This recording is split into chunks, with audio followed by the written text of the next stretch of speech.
Welcome back, everyone. We continue with the second half of the first Caribbean Creative Entrepreneur Virtual Summit hosted by the Fashion Arch. We hope you are doing well and would have gained some insight and received some gems for our first set of speakers. We move on now to another panel filled with experience, passion, and a wealth of knowledge. We now hear from representatives of the various sectors on the state and way forward, capably moderated by creative consultant Miss Maleni Joseph. Maleni is the founder of Komai Consulting Limited, a consulting company started in 2016 to support the creative industries through research, strategy, and management services. Maleni is a multidisciplinary creative who has been an active member of numerous performing arts groups and touring contingents since 1993. Young in the game, but veteran in the business. At present, she is most active on stage as a supporting vocalist for Freetown Collective.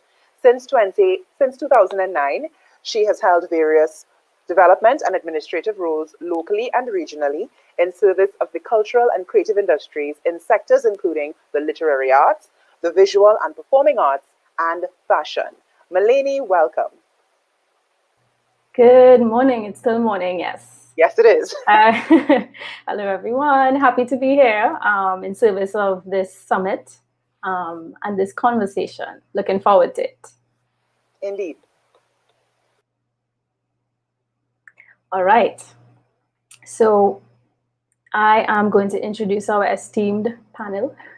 I am not going to lose too much time because the richness of this session is the discussion. And so I'm happy to introduce in no specific order, Mr. Tristan Wallace, a versatile performing arts professional, founder and managing director of the Trinidad and Tobago Performing Arts Network that was founded in 2008. This organization serves as a nexus for performing arts in Trinidad and Tobago. And again, it has extended its reach through other initiatives coming out, like the Theatre Buzz Call Board, established in 2013. It's the only existing website and trusted hub where producers and directors can find talent and creative collaborators for projects. Over 500 casting calls have come out of this. And, you know, Tristan is at the helm of all of this. He's a creative, a performing artist himself in many, many areas. And he's also a casting director. He's serving as in that space. He has been trained by Lucy Lennox in this area, and he has many video projects and casting credits to his name, including Canada and UK-based collaborations that have placed Trinbagonian talent. So welcome, Tristan. I try to, keep that. Yeah, I know. It's a lot. It's a lot. But I like how you, brought it down. But thank you for having me. Yes, we're happy to have you. No further pauses. Nigel Campbell is another panelist. There we go. Good morning. Hi, he brings an interesting perspective to this conversation. And I have to say this part, he is a music businessman, right? He's going to give us the balance in this conversation that sometimes is missing. He's a music businessman focused on expanding the appeal of island music globally via new media, live performances, and distribution. He's a director of Production One Limited. They produce one of the largest Caribbean jazz events in Trinidad and other live music events. Nigel also writes, he contributes to print and digital media conversations on the industry, and he is currently part of a podcast exploring music matters in the Caribbean with Laura Dowich, and you can find that on iRadio.tt, and it's a podcast. I'm going to move on and introduce Renee Holder. Welcome, Renee. Renee is an animation producer and creative strategist. He's the founder of FAR Group Limited, who operate in Trinidad and Europe. The goal of FAR is to bring Caribbean animated content to a global audience. And Renee brings 10 plus years of experience across many creative pursuits and business projects. And he's involved in the Caribbean animation industry in many ways, including as an entrepreneur, a consultant, and a sector representative. And last but not least, we have Kimio Glasgow. I hope I pronounced it right after checking. Oh, okay, okay. So actually, we're gonna wait. We are gonna move on with the conversation, and Camille will join us a little later. Connectivity, but we'll go with it. Ah, here we go. Hello, Okay. welcome, welcome. All right. So is Camille is a Trini Vinci, Vinci Trini, and she comes from the fashion, brings experience from the fashion industry. She's the founder and creative director of the Camille Glasgow brand. She's lived in Trinidad and St. Vincent and the British Virgin Islands and Barbados. So this panel is bringing lots of perspectives and lived experiences. She has over 20 years industry experience, and her brand is a clothing and lifestyle brand producing sustainable resort, ready-to-wear accessories, home goods, and fragrance inspired by Caribbean history, culture, and nature. Camille also, she serves on the board of the St. Vincent and the Grenadines National Cultural Foundation, and she's recently founded and serves as board sec at the Fashion Association of St. Vincent and the Grenadines. I don't think I need to say much more. I think our discussions will cover that. So welcome again, everyone. Thank you. Great to be here. Yeah. Just a reminder Morning to mute. Yeah. Just a reminder to mute, a housekeeping notice to mute unless you're talking, unless you address the question. And I'm just going to go right into it, right? So the summit theme, we are talking about reinforcing resilience. The overall Global Entrepreneurship Week theme this year is Reboot, Rethink, Regenerate, and Rise. I have a question, a quick question, and I'm going to treat it like an elevator pitch. We are accustomed to this type of environment, right? What do you think is the current state, or what can you share about the current state of your respective industries and sectors, right?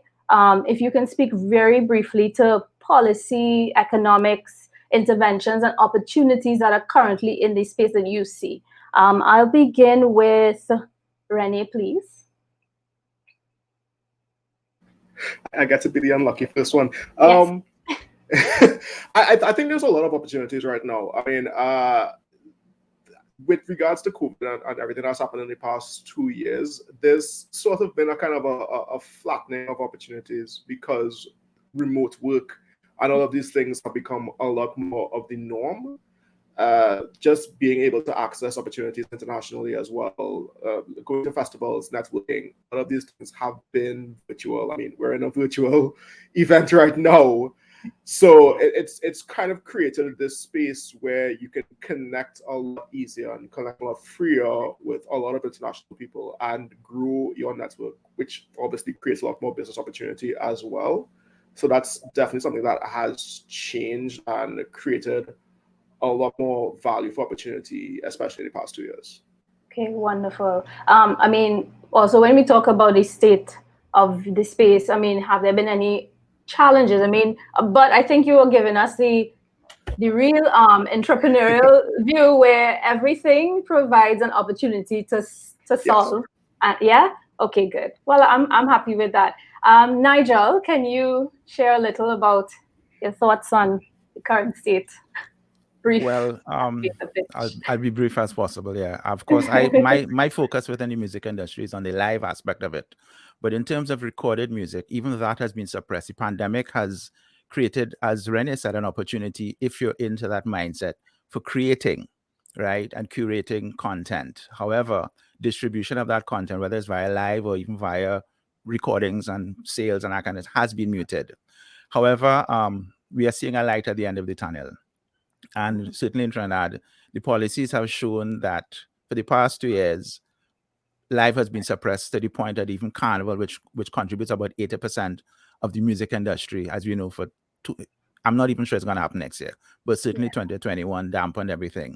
There is a possibility. There are lights on the horizon. We've seen some opening up with the safe zones that are trying to allow for performances, major performances happening next month by some artists. And the possibilities are there. However, we have to be, as a collective of musicians and people in the music industry, we have to be on the same table and on the same page as the government so that our conversations work towards developing the industry as opposed to competing with the demands of a healthcare industry, which are important. I'm not suggesting that we allow people to die, but we also have to recognize that the creative industry is an industry that generates money, and there has to be a balance, a workable balance that can can be created. And this was the opportunity to do it. And hopefully going forward until the next year, we'll have that conversation so we could develop towards a sustainable industry going forward. Okay, wonderful. Thank you. That's a perfect lead for me to introduce Tristan. Can I hear your views on the current state of your industry or industries that you operate in? Yeah, so with the performing arts, I'm going to talk about theater, especially because that's where my area is, music as well as dance. And this pandemic has really affected the ability for the sector to work, especially when it comes to the availability of performance spaces. And that is an essential tool of our trade, right? So like Nigel said, there is light on the horizon with things opening back up, safe zones, etc. But some challenges still exist, because if you're talking about sustainable business, because it's art and business, it's show business, the capacity that we're operating at makes it very difficult to make profit, but it's still a challenge, but opportunities also exist where people have transitioned to online spaces. And as Shakespeare said, all the world's a stage, it can't be in the theater. Okay, let's go in the park. And we create our own station at open air and stuff. So there are opportunities and challenges that still exist. And, I just want to keep this short. I hope that we could talk more about it in this presentation. I won't go on. Wonderful. Yeah. That's fine. I mean, thank you. I mean, again, resilience. And we don't even need that theme to guide this space. It's been what this space has been, right? I think we might have lost Kimia again, but I'm going to, Kimia, are you on? No, I think she'll join in the convo when she's back, right? So I'm going to move on to another question. What is required for the growth that we speak of, right? And how can technology assist? So for me, I think it's important to establish as well. There's a lot of talk about technology and technology supporting things and giving allowance, helping grow spaces. But there are a few things. What kind of mindset and use of an application of technology is happening, right? Or needs to happen. And I just want to set a general context again. A lot of times people interchange reference to digitization, digitalization, and digital transformation. And they're like different but connected parts. Digitization is the process of changing from analog to digital form. So that helps you keep your records and, certain things happen in a digital space and a stored cloud storage, etc. Digitalization takes it one step further, using the digital tech to change your business models and provide new avenues for revenue and value production, right? And then the digital transformation is that whole framework that pushes everything forward, a continuous change. So I want to use that as a framework for the conversation. Right, so we have some time. I think I'm speeding through because I want to make sure we have enough time to discuss. So I'll ask Kimia. Welcome back. I'll ask you to speak to that. What is required, in your opinion, in your industry, in your space? What is required for further growth? What is the current state? So we'll collapse two into one. What's the state of the space from your observation? And what can be done for further growth, especially in terms of technology support? Right. So our current state, it's a major challenge in the fashion industry, because the fashion industry really depends on a lot of the things that happen pre-pandemic, events and so on, to be able to have a demand. So a lot of fashion designers would have moved from gowns to making face masks as a way of bringing in income. And I think that's globally, it's not just in the Caribbean. So we faced with a lot of economic challenges. Many people just didn't know how to pivot or weren't in a position to pivot because of how their businesses were structured. But for me, I'm a glass half full kind of person, and all I see is the opportunities. And I think if not for the pandemic, we would not in the Caribbean be moving towards e-commerce as a way of exporting product and all of that. So I really see the opportunities more than I see the difficulties. Of course, the reality of, being able to meet your responsibilities as a small business is a challenge. But there are things that are happening in the ecosystem, like, for example, payment gateways that were so difficult for us to access. Now the powers that be, the institutions are trying to make it more of an ecosystem that works, you know, an enabling environment for us to have that digital interface with our customers, not just within the region, which is still a big challenge in terms of shipping and so on, logistics, but also outside of the Caribbean, which sometimes is actually easier to get the product outside of the Caribbean as opposed to even within the region.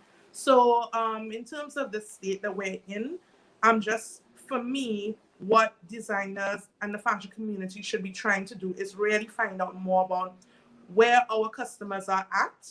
The events haven't really started opening up fully in the Caribbean because we are now in our recovery phase, or right now in St. Vincent, we're actually in the middle of dealing with outbreaks and deaths and all of that.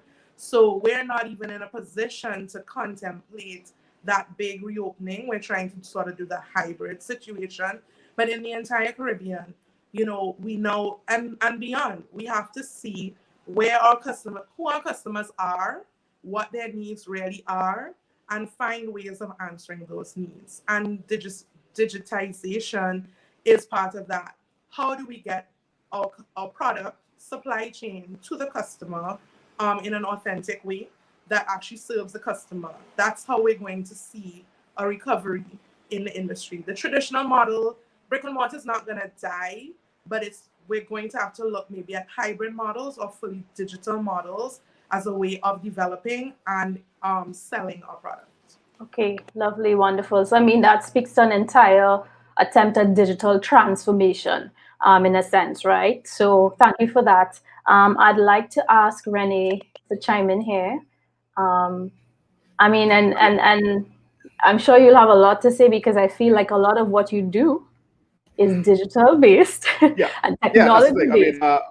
Most of our services or product or end result of our products is going to be in a digital space to begin with. I mean, everything we kind of do, especially when it comes to animation, comes out as a digital platform.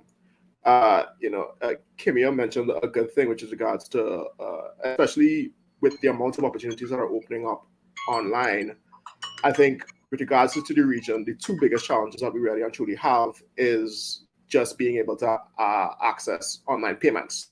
And while payment gateways are opening up, it's still slow to come to some extent, especially with regards to being able to get paid from international customers or suppliers. So that is one of the key biggest challenges because we already exist within a digital space. I think the next biggest issue that we have right now is that a lot of times it requires a pivot or a change in mindset from operating within the local space or even the region to international, because we've been kind of forced, and this is animators and filmmakers, we've been kind of forced into a jack of all trades kind of a situation when it comes to the international market. They're very focused on specialization. So when it comes to us selling our services, it's a situation of our portfolios not necessarily match a specialized field because we have to do so many things that when it comes to an international market, they're looking for a very specific thing. And if your portfolio doesn't speak very specific to that, then you're not going to get hired. So it requires a very strong shift in terms of how you market yourself as a creator, even an animator, within the region versus how you market yourself on the international market. And I mean, if nothing else, in the past 2 years have shown us that you have to be online. Be it social media, you have to have a web presence, you have to have a website. You have to have all of these things or else there is no visibility on you or your brand. Okay, thank you. And I'm making a note for the next discussion point on what you said about specialization, right? Because it leads into what we're going to interrogate a little bit next, right? So thank you for that. Tristan, can you join the conversation? Again, your services are kind of digitally led since ever, but I'm pretty sure you have built upon that, evolved some of your models and some of your inputs and the way you use technology. So tell us a bit about that. So I wanted to jump off the point that Renee just said, like you have to be online, right? And it is not enough to be on social media, because as we've seen with all the crashes with Facebook and all of that that's going on, that is not enough, because when Facebook crashes and when all the properties owned by Meta crashes, people can't find you. So it's very important to have your own website and make sure that it's optimized, search engine optimized, so people can find you when they Google simple terms. And I never really thought about the importance for that or realized that I was doing it in the process until international folks started to contact the network for casting, and I used to be confused, like, how did you find me? And they would say they Googled it and we came up. I was like, well, okay, well, damn. All right. So that is very important. Embrace the online, because online is not going to go away. The next important thing, and it's part of the whole embracing the online, is documenting. Documentation is important. That would be the digitization end of things. Yep. Yeah. And as you mentioned, we've been doing stuff like this. Through the network, I've been doing this kind of work without even recognizing it. And during this pandemic, I realized that people are creating reports and I'm getting pingbacks.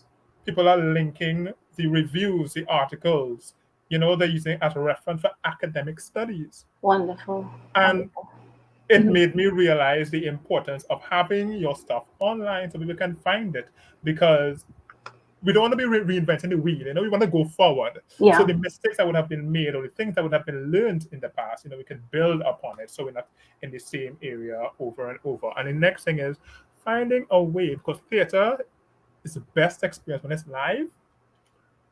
But this pandemic has shown us, if you do not, it goes back to documentation, but record your stuff, and also have an understanding of the intellectual property rights and neighboring rights as well. So there are opportunities people want to see the content. Yes. And this created an opportunity for folks who are in the diaspora or who have migrated and they're no longer seeing content from their homeland. It creates an opportunity for them to see it, and they're willing to pay for it, but you have to record it and pay it somewhere. Indeed. That's a perfect segue for me to speak to Nigel. I'm seeing him nodding, right? But it's, you're as good as your record of your work and your content and the related metadata, catalog management, intellectual property understanding, ownership, because again, sometimes you have the recordings and you have the content, there's no clear ownership or permissions attached to it, and it's sitting there. And then, like you said, the diaspora is one of the largest actually consumers of some of our cultural products and goods, and we have a perfect platform right now digitally to keep shopping, and they are less wary of online transactions, etc. Right? Seeing some comments as well. We certainly need to embrace. This is from Janet Bryn. Need to embrace online more. It's challenging, time-consuming, but it has elevated its importance. Yes, we agree. So Nigel, chime in. Yeah. Well, everybody, as Tristan, Kimia, and Renee have actually hit the nail on the head. The thing about it is, I'm old enough to remember when technology was cassettes and VHS tapes, right? And the internet was only AOL, and it was a 256K. So that the idea of the kind of, I wouldn't say faddishness of technology, but a lot of us jump on the bandwagon of technology, but we must also have a kind of long vision that some of these technologies will be superseded by other technologies. And as Tristan said, you must record your content. We are Jazz Artists and the Greens. We record all our shows. The not so much a challenge, but the next opportunity, of course, is commercializing them and putting them onto new platforms. Of course, we've signed agreements with artists for exploitation of the rights and that kind of things. Of course, the law change that we now have neighboring rights that has been enacted, and there's a body. So we have to actually go back and do some further negotiation before we get onto broadcast. But one of the things that we're talking about in terms of how the utilization of technology, I'd recently done a study on Caribbean jazz festivals and the COVID-19 impact. And we have a series, about 8 or 9 consistently operating jazz festivals in the region, from Haiti all the way down to Trinidad. And what has happened is, because of the pandemic, everybody shut down, right? Haiti, as an example, continued. And they actually had a hybrid show. They actually had a live show where people flew into the island, performed on stage, and they streamed the concert live. there are problems with access to vaccines and everything else with the Haitian example. However, it did show up an opportunity of the kind of lost opportunities that existed, say, in St. Lucia, in Tobago, right? In Trinidad, we're gonna say we cancel our show, right? Because part and parcel of what we do is, it's nice to have a show, but we're a for-profit company, right? And I think that every creative has to understand that you're in this thing to make money, but you're also in this thing to make a profit. The other thing that's going to happen is your profit will be taxed, right? So you have to have a good accountant, right? But I think it's very important that we understand that technology is an evolving thing. So what's hot today may not be hot tomorrow, but you have to see where your product will be in 10 years down the line and how that fits into the reality of how people consume information. We didn't have streaming 20 years ago. You had to listen on the radio or buy a record. As it is now, you just press a button, you stream it, and you could discard the memory of the song after 4 or 5 weeks. That is what happens to our soca music. We don't hear soca music a year from now or even 2 years from now. But getting onto the technology bandwagon, I think it's important. The policymakers within the government have to speed up how technology is utilized, so that, as Kimia said, payment gateways are the thing now. Two things. One is very expensive to get on board some of the official ones, like a $300 a month or some kind of thing. So to get a dedicated payment option on your page and thing. Yes, we have PayPal among other things, but there are certain hindrances that we do have in the Caribbean in terms of Murphy's Law. A man is whacking his law now, but there are certain hindrances that we do have in the Caribbean in terms of how much we can spend. But we are resilient and we are also innovative, that we know how to pivot. And I think among a younger cohort of entrepreneurs, when they see an opportunity, they go for it. But I always advise anybody who's younger than me, always look at the long game. Technology evolves, but we have to see the future. The future is where we have to still be. You can't afford to just be here hot now and not hot tomorrow. Thank you. And again, this is throwing up something that I want to come back to later on in the discussion, again, about the life cycle of what you produce as a creative or in the creative space, right? So thank you so much. Any comments or questions from the viewers? If not, we will move swiftly along. I was going to add something. Sure, Renee. So what Kristen said, like, I think over the COVID, I think what Broadway did is that they took all of their live shows, because they have all the recordings of the live shows they did, and they showed them on YouTube. I think I watched Phantom of the Opera and Chicago on YouTube over the period of during the COVID season, and it was their way of trying to make sure that keep engaged with their audience even during this time. And it was always tagline at the end is like, we can't wait to welcome you back. So it's always trying to make sure that even though you are going through this down period, that you try to make sure that your audience, who you're always keeping in touch with, that they're engaged throughout, regardless of whatever may be happening. And that's a good example of just like how they were able to exploit the content that they had, even though they may exist purely within a live space. They made sure that they pivoted right away, knowing the situation that was happening. Yeah, exactly. To add to that, if I may. Yes, this will be the last contribution to this specific. Yeah. On the other side of the Atlantic, in the UK, they had this series called The Show Must Go On. So I think it's every week, or I think it was every week. They had pre-recorded stuff that they streamed for free on YouTube, and they encourage folks to give donations because they're trying to help the artists on their end, And it was something that I personally look forward to every week.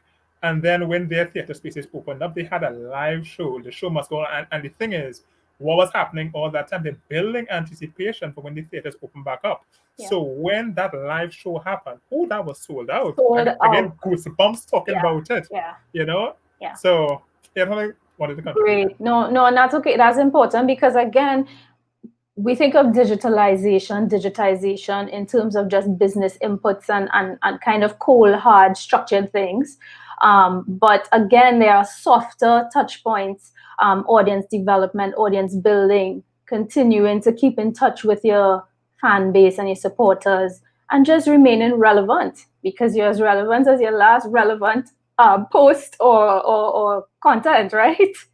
Okay, wonderful. I'm seeing, yes, they actually they generated quite a bit in contributions, and also I think This is an important point. It was consistent. They didn't offer you one stream and then disappear. It was a consistent kind of offering, like, the series of theater shows, etc. And this is over £1 million sterling, apparently, was raised in contributions, voluntary contributions for this content. All right. Okay, great. So I want to set a little bit again of a framework. I'm seeing a comment here. We need to stress on not going cheap on recording and storing the AV content. Yes, because it needs to last. It needs to be a signature, a legacy, and it needs to be able to be used in different ways and different platforms. Streaming on a specific device versus a big screen is your quality, pixel quality. And I'm getting into things I'm not skilled in, but I know about. All right, so I'm setting a framework again for this part of the discussion. And Nigel hinted at it.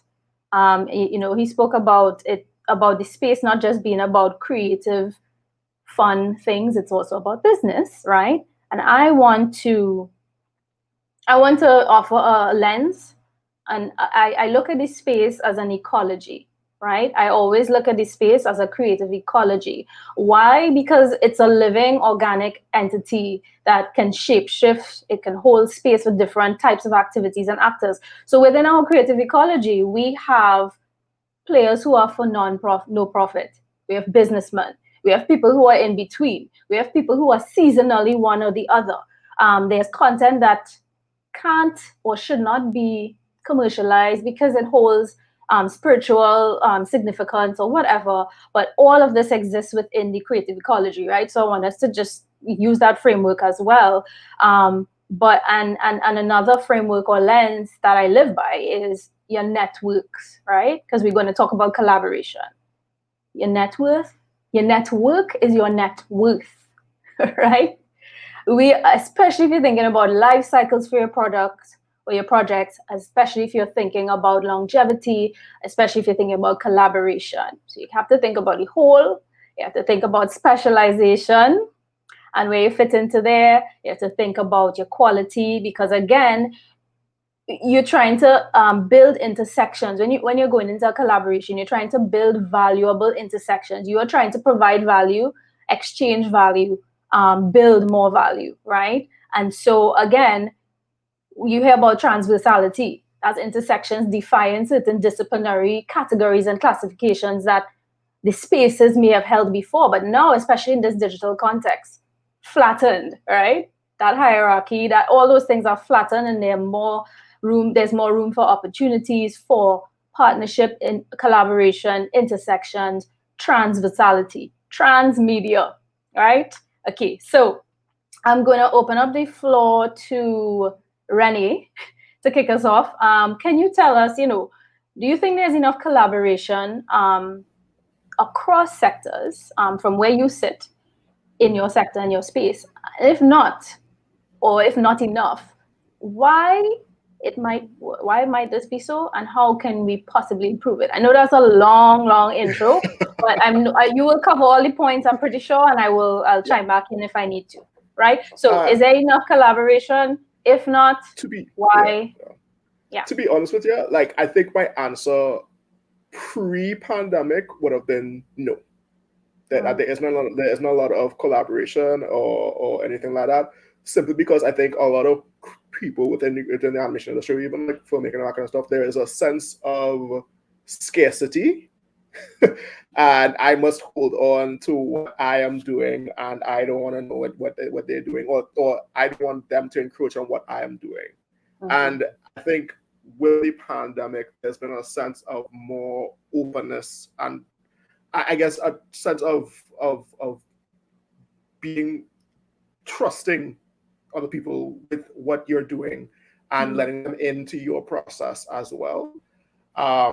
I don't know what, maybe the pandemic had something to do with that change in terms of just being able to see that there is a lot more opportunity out there than what exists within the region, and understanding that maybe a collaborative approach might help us to reach a lot further than where we are right now. But I think that has been this pandemic, at least within terms of my sector, like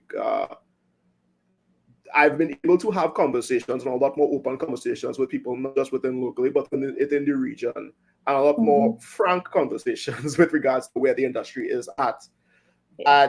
It's created a space where there is a lot more openness to talk about the sector, not just on a local space, but on a regional space, because I think we also look and see that we think that everybody else is doing a lot better than we are, when in actuality, most of the Caribbean suffers the exact same situations or the exact same problems in terms of not being able to access online banking, not enough governmental support, not enough incentives for the creative industry. Like, but we also see like these little things that, you know, Jamaica gets funding for XYZ, but when you actually talk to the practitioners in the industry, they're not getting any of the support.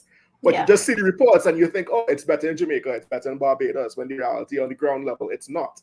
And it comes down to the practitioners themselves in the industry to find ways to collaborate amongst each other, because that's the only way that the industry on a whole can really and truly grow. Okay, wonderful, great. I actually want to throw something into the discussion for you to answer from your vantage point.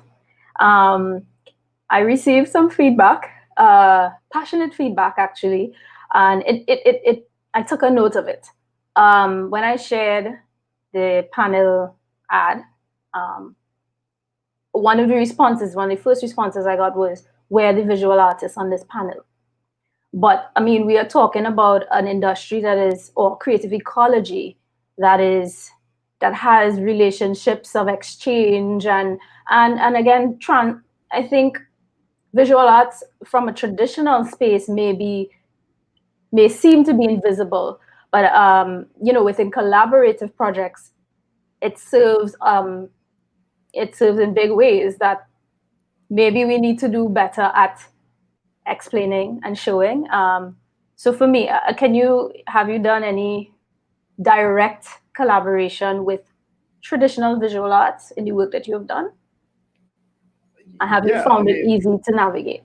Yeah. I have, but I guess the thing with that is that, I mean, even though I may be speaking from a perspective of animation, I don't speak for all animators. Yes. Like there are so many facets of just being an animation. I mean, be it from a 2D animator to a 3D animator to just everybody in between, storyboarders, visual artists, so viz dev designers. So everybody's going to have a different perspective in how well they can collaborate across the sector.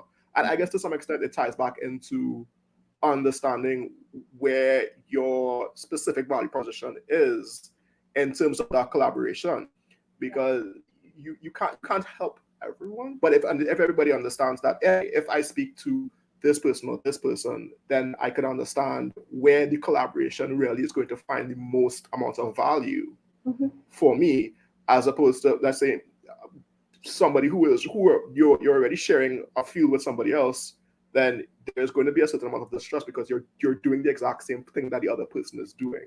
Indeed. So whereas there may not necessarily be a strong connection for collaboration there, but if you can find, if there is a strength that you have that you can give value to somebody else, there is possible collaboration, and a more positive collaboration could come out of that opportunity. Right. So it's really and truly figuring out what your value proposition is, and then being able to move in a positive direction towards that.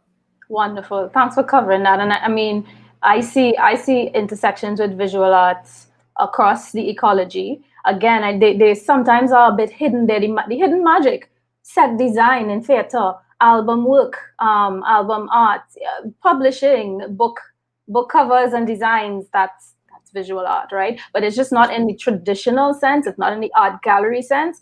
And again, that pivot means that you have to be ready to digitize and protect your work and negotiate with the right people and things and figure out where you place. So thanks so much for that. Specifically for animation, I think there's a huge opportunity for visual artists to get into visual development that does not exist right now. Like there is because a lot of animators don't necessarily come from a traditional arts background, so they don't understand like color theory or a lot of things that traditional artists do have a strong background in.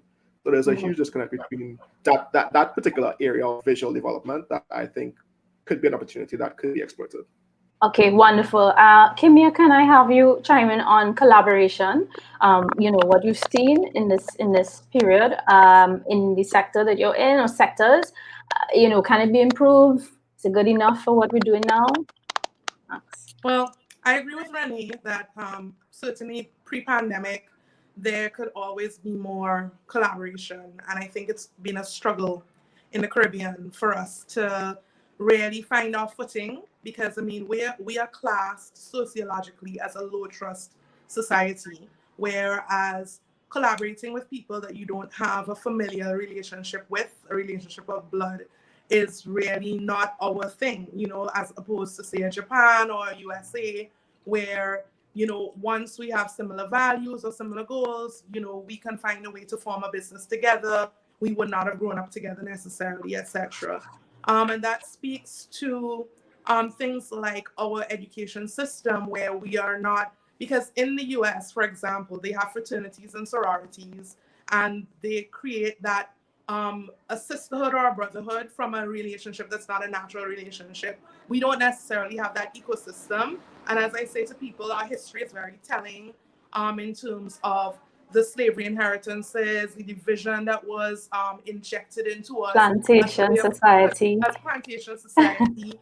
And that has leaked into all parts of Caribbean society, creeds, races, etc. But I feel the pandemic has kind of forced people to look at collaboration. And I see the smart entrepreneurs are collaborating.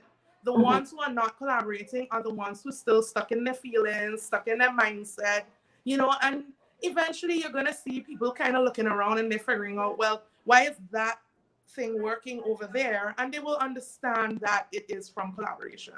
I also feel like in terms of the financial structure, it's so important to collaborate, because we have to look sometimes at non-traditional ways of financing. So you can't, no man is an island. You kind of have to reach out to get support and to raise funds and to maybe pool resources. So that's one of the reasons why I would have really pushed for people to be part of our fashion association here in St. Vincent, because raising funds and being able to talk to big institutions, financial institutions, it's easier as a collective. But a lot of people, even things like MOUs and NDAs, like that is still something that is still non-traditional for a lot of people in the Caribbean, because we don't speak that language. It's a lot of handshake deals, and then it's big fallings out after, because nobody put it on paper. This is what we want, Yes. And Nigel said something so important. Have a good accountant. How there are two things that need to happen. We need to get more investment in the creative sector, but we also need to be investable. So having a good accountant and having a formal advisory board or a board of directors to show that you can take advice, that you have people who are, upstanding citizens of your community and are lawyers or accountants or whatever, worked in the banking system, who sit on your board and advise you. And it shows structure. An investor will want to be a part of that, because they're seeing that you are a structured business. And even if you are a micro business, stepping in that direction shows that you have a trajectory, that you understand where you want to be. So there is so much happening. And just to touch on the digital side of the digital creative space, NFTs, St. Vincent was able to step into NFTs because of a volcanic crisis. A traditional artist was able to get one of his pieces converted to a digital piece that was auctioned, and that's how we were able to raise some disaster funding. And it really would have kind of awoken some curiosity in people's minds about what are NFTs, how can we harness this, You know, I mean, Nice. there's a lot happening, and the Caribbean really needs to grab onto it with both hands, because you know we have the culture, we have the creativity. It's just the structure that needs. This is a perfect way to close this part of the discussion, because we've been talking about collaboration, we've been talking about specialization, and that came back in there. You have a team with specialized legacies and knowledge and training. An accountant is not a creative practitioner. Some of us do the two, but you know, and so that gives validity to what you're putting on the table. I agree with you in terms of trust. Trust is an issue. Trust again comes with a partnership on, you know, partnering, training and education, and allowing the training and education to build their own networks. So like Renee was saying, in starting to talk to others, you understand there's a shared issue and a shared problem, and you deal with it the same way. And I think it's important to talk to re-highlight how the art space then supported social and environmental concerns, and you know, things that government couldn't do for St. Vincent, you know, and then technology was in the middle of that, leading that. So there we go. Thank you so much for that. And I have a little note here. Tomorrow's panels, one of them touches on finances, right? So we'll get into that tomorrow. And so we're on the last discussion point. And this is, I want to ask each of you to give a contribution to this point, to this discussion area. The question is, you know, where are we? Here we all are, we're talking. We figured out, we've analyzed where things are, where we're estimating where things can be, right? But again, how can we move towards sustainability in our various areas of operation? And we need to ensure within that move that the orange economy, which we're all a part of, right, is respectful of the green and the blue economies. So how can we move toward that sustainability, or continue to, right, in our various areas, respecting the green and blue economies from where we sit in the orange economy? Yes, please go ahead. I wanted to go first because one thing that many people don't know about me is that while my passion is in the arts, my academic background is in science, and I actually studied environment and natural resource management at the University of West Indies. And I've actually taken all that information, all that learning, and brought it into the arts. So I'm all about this, you know, sustainable use and not abusing the environment, etc. So, which is why I'm going to go back to go digital. You know, we don't need paper. I actually made a little note to throw into your response, if needed, about paperless theater experiences, right? I think there's something to be troubled there and to interrogate. I think, though, we will have some pushback because, again, a lot of our theater audiences are older generations. They're accustomed to coming in and getting their paper program or whatever. However, I see business models coming there. I see you can opt in.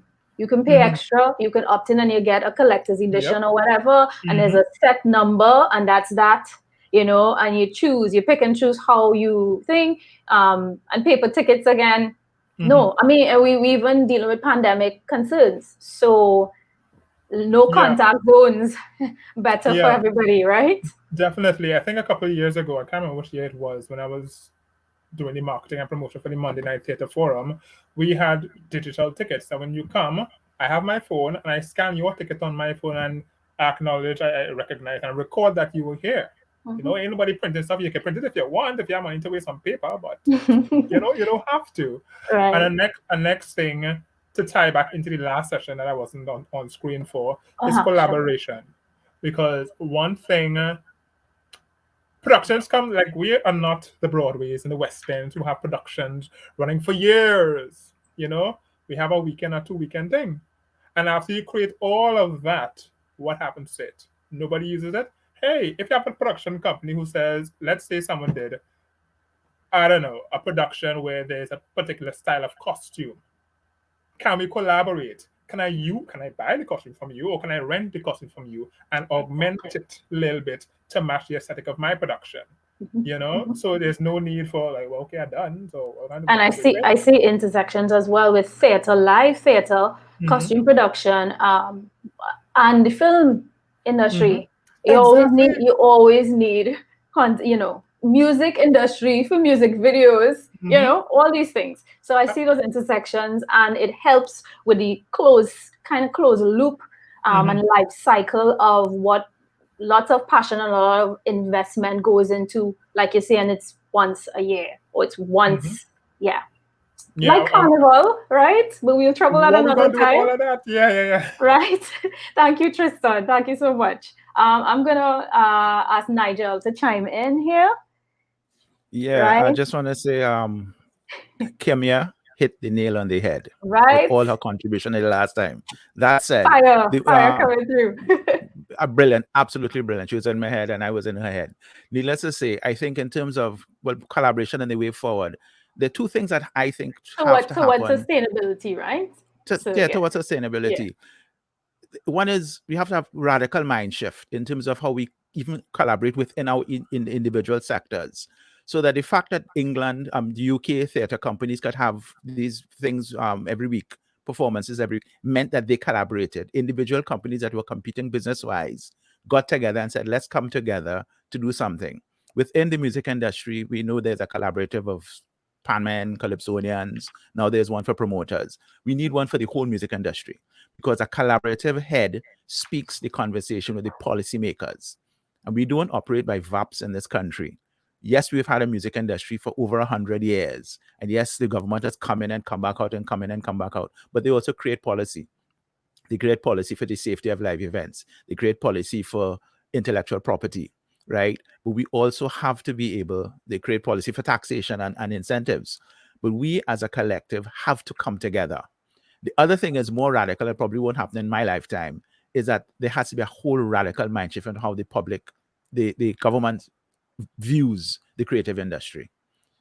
The culture ministry is always the last to be allocated, right? The funding for the development funding is $1 million. $1 million is nothing. I was speaking to a filmmaker yesterday. She told me that's the cost of making one episode of a television program, right? So that we have to educate the population to the value of the creative industry, as well as we have to learn ourselves what the creative industry is. Education is a thing that doesn't stop when you finish high school. We have to constantly learn, and that knowledge has to be put into our work, into the business of creating, into the business of music, theater, film, and fashion, and animation. Indeed. And I think too is important as well too. I'm going back to that ecology idea. People need to know what is their driving passion, what is their vision, and what is their purpose of operating as a creative. Some are not for business, and when non-business interests kind of meet business interests and kind of competing, we don't get anywhere, right? So those will not, there's room for everybody, but again, the organization and the self-organization and collective representation has to think clearly, where do you fit inside of that, right? Don't join the discussion about business if it's, if you're not really about it. And that's okay. There's space for non-business activities within the ecology. All right, thank you so much, Nigel. Renee, and we're gonna end with fire from Camille. I'm sure she's gonna lock this discussion down with some points for us to all take forward. But Renee, let's hear you first. I mean, I can't disagree with everything everybody else has said. To be honest with you, I mean, it's kind of across the board where you do need to have this radical mind shift in terms of not just from a consumer perspective, but also from a creative perspective. Like your entire business model needs to shift towards, and I think Nigel said it in a previous session. It's like it's not so much about the long term, the short term, quick cash kind of thing. It's about how does this apply to my long-term strategy as well. Kimia touched on the whole NFT thing, which I think is extremely fascinating and interesting right now. But at the same time, I think people are also looking at the short-term benefits of it and not necessarily the actual long-term interests of NFTs as well. Because NFTs at the end of the day, they are able to take a digital item and make it into something that is almost akin to being a physical item in terms of being able to track ownership throughout its entire lifetime and being able to exploit that ownership over its shortest lifetime. We don't, because right now all we do is we stream music, we stream film, we don't actually own anything. we We're stream opting everything into we have. membership commissions. Yes. So with NFTs and the possibilities of NFTs, not maybe what you're seeing right now with NFTs is like a bunch of pixel art and meme art that is just being exploited right now, but long-term benefits of it is a lot better than what it is right now. And I think we need to look and move towards that kind of mindset in terms of looking at these things. And again, it's in a general way, it addresses some of the concerns about being green or not really affecting, is not something physical. But I do also want to just jump back in here quickly to just remind us that Nigel said that technology changes. So I'm curious to see how NFTs live through technology changes. Okay, so we are Kimia. Oh, sorry, Renee.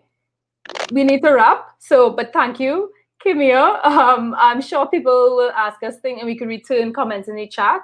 Kimia, what do you have to say? And I want to put this out in your response.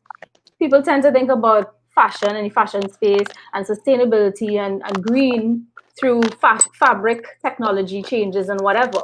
But there are also other things within there to think about. I think about the life cycle again of a fashion product and the quality of the garment, the intent, the brand behind it means that it could live through generations.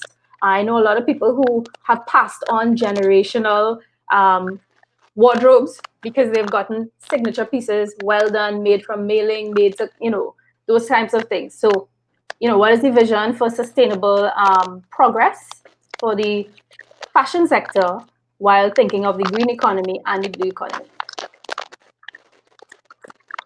Right. Well, I'm so happy to hear that vintage is alive and well in the Caribbean, because I think that's one of the things that we're good at, making clothing that lasts. So it's amazing that people are putting on pieces and the cycle of a garment. Like, for example, that is part of my branding, to make clothing that lasts, beyond trends. It's not about being trendy, it's about being timeless. And that designing for a customer that appreciates timelessness actually helps keep clothes out of the landfills, If people want to go down the route of fast fashion, they really have to look at how, first of all, waste materials, how are they going to deal with.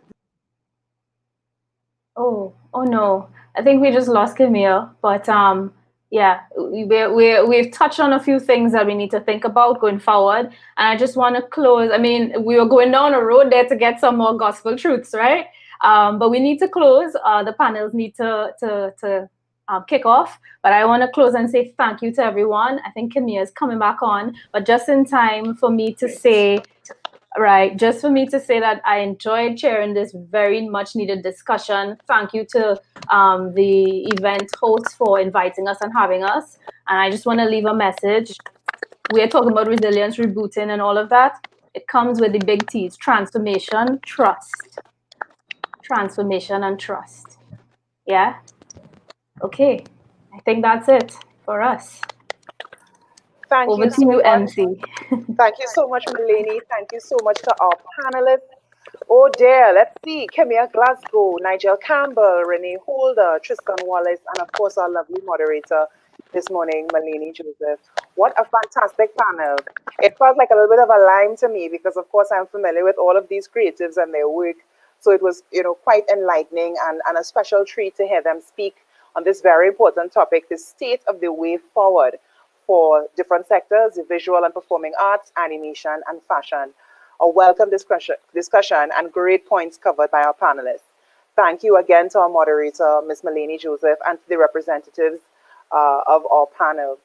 A reminder that at any time during today's summit, you are welcome to use the Q&A tab where our speakers will answer you directly, or